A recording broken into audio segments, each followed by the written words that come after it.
My friend came to me yesterday at lunch with screenshots of my boyfriend's Tinder profile. The pictures were all old photos, so I confronted him immediately, expecting to hear something like, "Yeah." "I forgot to delete that." Which is cool. He denied being on Tinder at all, and my friend suggested that she make an account, set it to his specifications, and see if he turns up. And there's his profile. So, this means that my boyfriend has been active on Tinder within the past 2 weeks. I confronted him with this, and he changed his story. Now he's saying that his friend has been using his account. He shows me his phone and says, "Look, I have nothing to hide." And of course the app is deleted. So I take his phone, download Tinder, log in with his Facebook, and see that he has been active, albeit infrequently. There was one girl that he tried to meet up with back in May when I was out of town. The girl gave him her phone number, and even though he deleted whatever messages they exchanged, I still saw that he had her saved in his contacts. So that's about everything that I know. He either cheated on me or planned on cheating on me while I went out of town, and I'm sure this isn't the only time it's happened. This relationship is pretty much over. He is swearing up and down that it's not true. He doesn't use Tinder and he doesn't know this girl. I'm going crazy with how much he's outright lying. He seems so sincere, but I know what I saw. I can't listen to him deny this one more time. This blew up while I was away. I'm sorry I won't be able to respond to every comment. So I did some stuff that was kind of petty and stupid today. I made a fake Tinder account, matched with my boyfriend. And he starts messaging me and immediately asks me to meet him for a drink. We agree to meet by a fountain in the center of my town, and I pack up all of his stuff in a tote bag, put on a great outfit, and went to the fountain. I stood kind of out of the way of the fountain in the shadows where I could watch the street that I knew he'd be arriving from. I was devastated, but I figured this way I could catch him without a doubt and end things quickly. All the time, he's messaging this girl on Tinder. But he didn't show up. 2 of his roommates did. We didn't speak, I don't know them well, but they watched me for a while. Figured out what was going on after a few more Tinder messages, and left quickly. So I wait a few minutes and I call my boyfriend and ask him where he's at. He says he's just gotten off of work and he's going to meet his roommate for a drink. I confront him with the fake Tinder profile, and he's dumbstruck and furious with his roommate, who he swears up and down is behind all of this. I'm at home now, just emotionally exhausted and confused. Whatever is going on with his roommates is super sketchy and creepy. Up until this point my boyfriend and I had a great relationship. Really, no red flags anywhere. If I had already been suspicious that he was cheating, this would be a much easier break for me. The most recent message on his Tinder account, when I checked it yesterday, was sent to a girl he had matched with before we met. It said, "Would you want to meet up with my friend?" My boyfriend is the kind of person whose iPhone passcode is 0000. I wouldn't be surprised if his roommates did know all of his passwords. So, his Tinder account is still matched with my fake profile. To me, that indicates that he probably isn't the person operating the Tinder profile. If it were him, wouldn't he have blocked the fake profile immediately? A lot of people have said that he probably sent his roommates to check things out for him. I can't write that off entirely, but my gut says that it isn't true. I just don't think it's very likely. When it comes to his roommates, I'm very concerned that they have been using his profile to trick women into meeting with them. The fact that his profile hasn't been deleted makes me worry that my boyfriend is in on this. So that's about where I'm at right now. I'm worried that all of them are working together to, at best, scam women, at worst, assault them, and my boyfriend is at least passively involved. Either way, I feel some responsibility to do a little more digging. My daughter received a bike from her uncle, my brother, on her 11th birthday. She was over the moon and excited to use it because it was on her wish list for so long. Days ago, I discovered that my husband reached out to my brother to ask for the recipient for the bike and returned it to the store, and kept the money for himself while my daughter was at school. The bike was at home. My daughter and I got home and she started crying after noticing the bike was gone. My husband was home at the time.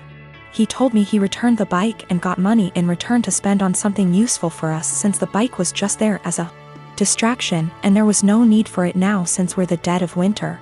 I was aggravated and lost it on him, saying it wasn't his, didn't come from him. And he didn't pay for it, so he had no right to touch it, knowing our daughter's been wanting it for a long time, and my brother was decent enough to buy it for her despite barely having money to get him by. I told him what he did was theft and insisted he hand over the money to me so I could repurchase it, but he said he spent it on stuff for the house and doesn't have any money left now. But I knew about the money he was stashing away in the bedroom that he forbade me from tossing, and I took some of it and went out to repurchase the bike while he was out the next day. He found out and verbally lashed out at me, saying I should have never touched the money he was saving for himself, which isn't much, but I lashed right back that I had to so I could repurchase the bike he took from under our daughter. He explained that he didn't keep the money for himself and instead spent it for necessities for our home, but he was at fault for taking the bike in the first place and he was responsible for getting it back. He yelled at me for almost 10 minutes, then stormed outside and started smoking. My daughter asked why her dad was upset and that she no longer wants the bike if dad doesn't want her to have it. But I assured her that's not the case and told her she shouldn't feel guilty and to just focus on enjoying her bike. My husband hasn't stopped grilling me about how I disrespected and undermined him, and managed to make our daughter hate him after making him look like the bad guy. I again said he shouldn't have touched the bike. End of the story. He's called me thief and juvenile for taking money from his savings and being sneaky about it. My girlfriend and I have been dating the past 5 years, since college. After graduation, we were semi-long distance, living close enough that we alternately visited almost every weekend. In 2018, and got a job in my city, and we found a place and moved in together. Now's a good time to mention the security cameras in our house. Break-ins are unfortunately common where we live. We thus got some motion-activated cameras, one of which has a view of our kitchen, to monitor the back door. The cameras only record when there's motion so they can retain footage for a very long time. And of course knows this about a year ago, and started complaining I wasn't contributing equally to chores. I've been obsessive about chores my whole life. Growing up, not doing the dishes meant no video games for a week. When I lived with roommates, I was always the chore Nazi, making damn sure we all stuck to our chore wheel. And is just as fastidious about chores, so we just naturally alternated who did what. I'd just been brushing her remarks off, but over the last few months they've become much more aggressive. E.g. I was vacuuming and said, "Look at you finally cleaning up around here." I replied that we alternated vacuuming, to which she retorted, "No, you've vacuumed maybe twice since I moved in." Exchanges like this have been happening so frequently that I began to doubt my own recollection. Am I not as clean as I thought? Finally, she exploded at me last week. She said that having to stay home constantly over the past weeks exposed how little I do around the house, and that she didn't move in just to be my maid. Questioning my own sanity, I spent a few hours going through the entire 1.5-year archive of security camera footage, and tallied the exact number of times the kitchen cam caught each of us doing dishes.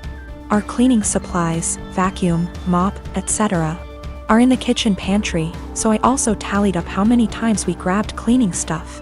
To my vindication, the tally showed that we indeed split chores equally. She vacuumed / mopped 5 more times than I did. I did dishes 20 more times than she did.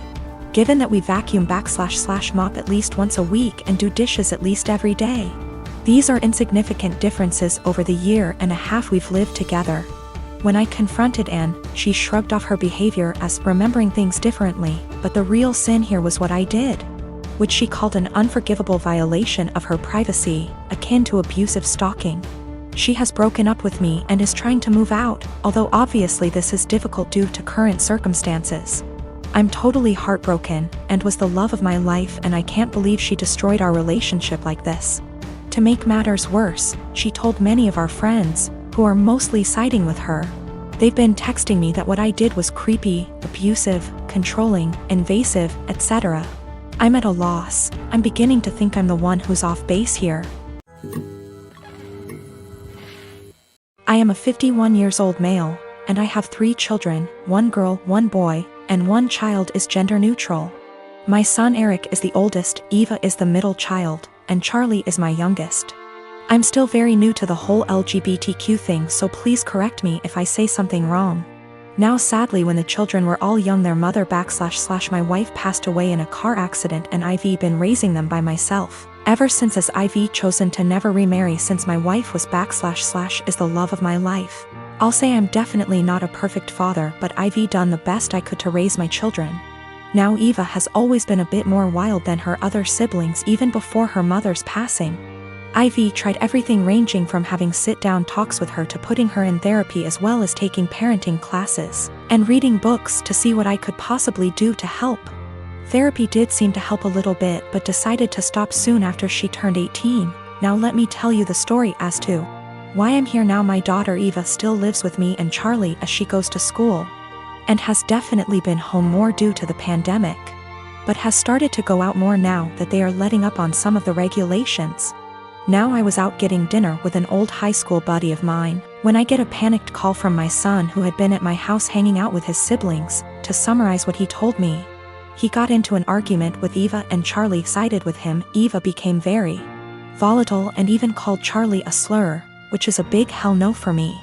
So I headed home and tried to calm everything down. I told Eva I didn't care about what they had been arguing about, and that she wasn't allowed to disrespect Charlie or Eric like that. Me and Eva ended up now being the ones to start arguing, but I soon shut it down when I realized it wasn't gonna help. I forced her to apologize and took away her car privileges until she could learn to respect her siblings, and I thought it was the end of that. Well, the next morning after work I ended up coming home and finding scraps of papers all over.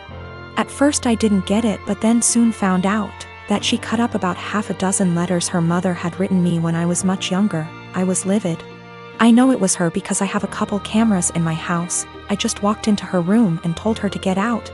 She was smug and rolled her eyes, but then I yelled, "Get the